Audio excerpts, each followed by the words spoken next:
Okay, I can start.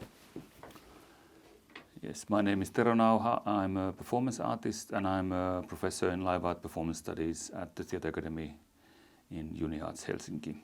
I've been working with performance art since 1990s when I graduated. Then I studied in Poland. After that, I was 2 years in Amsterdam and continued to do performance art. But since my background is in visual arts, I've been doing many other kind of things, mostly with sound art and in collaboration, I think, for many different disciplines.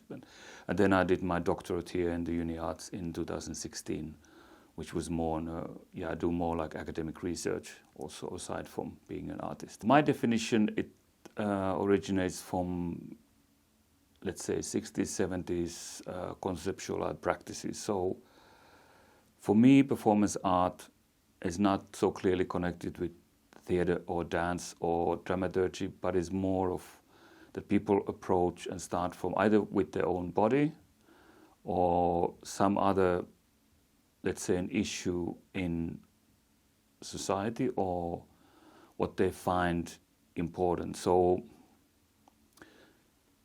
when I teach, for me, performance art is not something that I would say to students that this is it, that's not it. But I rather ask this question over and over again for them, because it changes also what, like now, let's say digital medias, social media, the performance art, what appears there is definitely not the same as it was in 60s or 70s.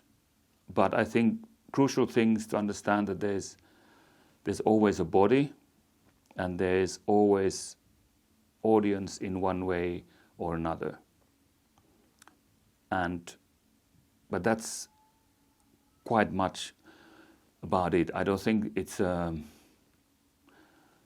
connected to theater in that sense that there would be necessary even a script, or there could be some text, some like rough, let's say, score or ideas, but it's not necessary. So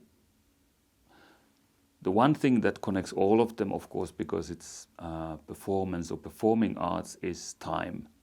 So, or time or duration, how long it lasts, and how do we know that? But that's also important to know that if you go to see theater or dance, you pretty much, let's say in a black box or stage, we already have quite a much idea that, okay, this is going to be about hour and a half, maybe 3 hours, but in performance, the duration is pretty much tied to the idea and concept of.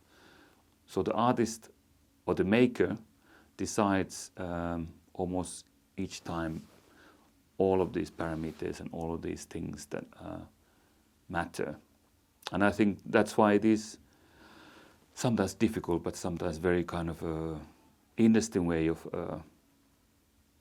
work as an artist, because you could basically you could take performance almost in any context or place, depending what your interests are. So not very easy to answer, but that's, I would say, that's the framework where performance art is taking place. Is it easier tool to approach personal life or the context where we live?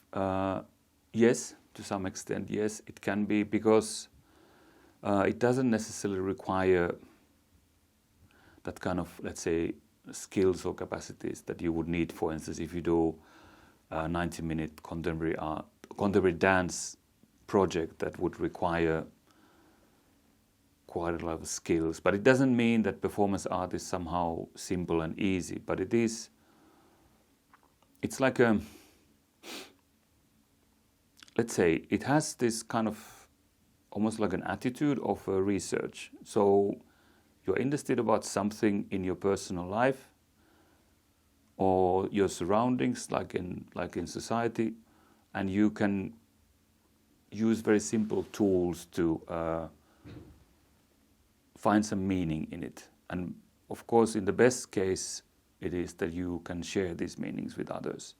That's of course requires, like any art, it needs practice to give some form that is understandable or approachable by others than only you.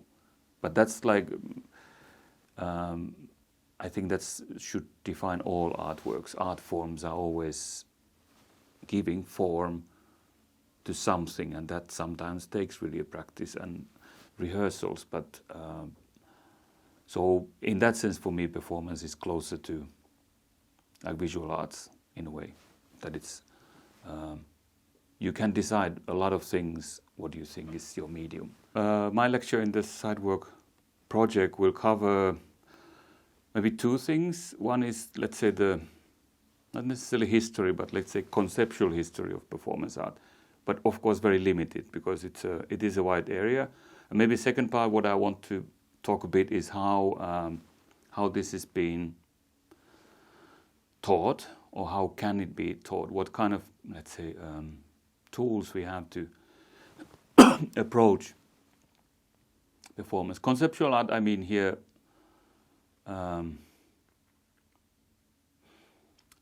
let's say,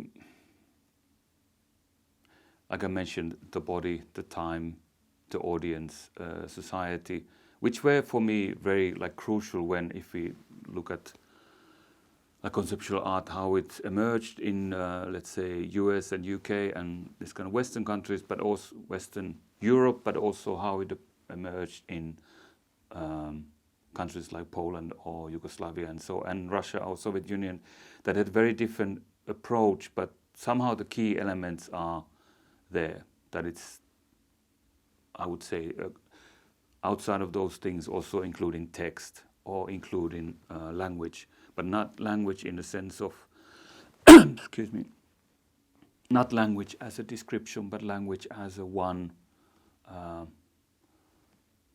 of element that can be modulated. And I think all those things, I think that would be quite how I would probably simply formulate the whole lecture. So I will go this kind of very seemingly very simple ideas and thoughts, and then I will give quite a lot of examples, because I believe that's the way how to approach and see, and hopefully, of course, a lot of time for questions, because that's the best way to maybe approach performance art, is to ask questions, because I think performance art is a way of asking questions also in itself.